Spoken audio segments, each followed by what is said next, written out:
The Ducati Panigale R. The first thing that comes to mind is wow. From the way it looks to the way it performs, the R is pure race bike. And giving us the chance to ride that new bike at the Circuit of the Americas, it's almost cheating on Ducati's part.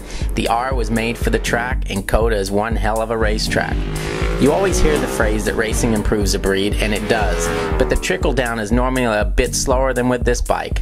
Last year, the much ballyhooed Panigale made its debut, and for the most part, everyone loved it. Those who raced it in Superstock, however, wanted more. They wanted it to spin up quicker, they wanted more torque, and they wanted a bit more chassis adjustability. When two-time World Superbike champion Carlos Checa got to spin laps on the new bike at Misano in the middle of the season, he concurred. And what Carlos wants, Carlos gets. And with the way the World Superbike rules are written, when Checa wants something, Ducati also has to build it for us. Perhaps we need to send Mr. Checa a thank you note, because whatever input he had with the newest Panigale was most certainly spot on.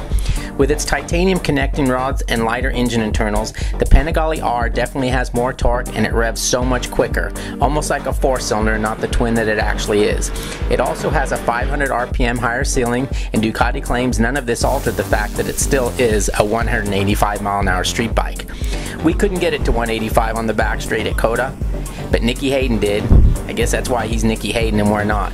But we got it close, and it was still building speed, as we had to shut it down to get it ready for the next corner, a left-hand hairpin, and into one of the many technical sections at the new COTA racetrack.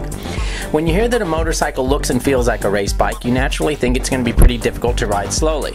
Not so on the Panigale R. We had a new and very difficult racetrack to learn, but doing so on the Panigale was as easy as learning a 20-corner track can be.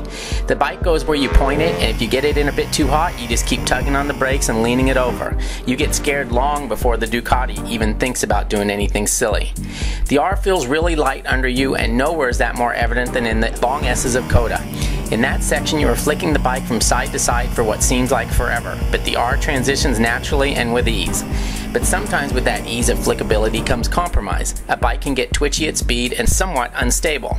Not so with the Panigale, however. It's plenty stable, and there's not even a lot of handlebar waggle in your hands when you're hammering it hard out of a corner and the front gets light. The Ducati Panigale R. It's Ducati's finest, and we look forward to seeing how it compares to the competition. We're not real sure we'd bet against it.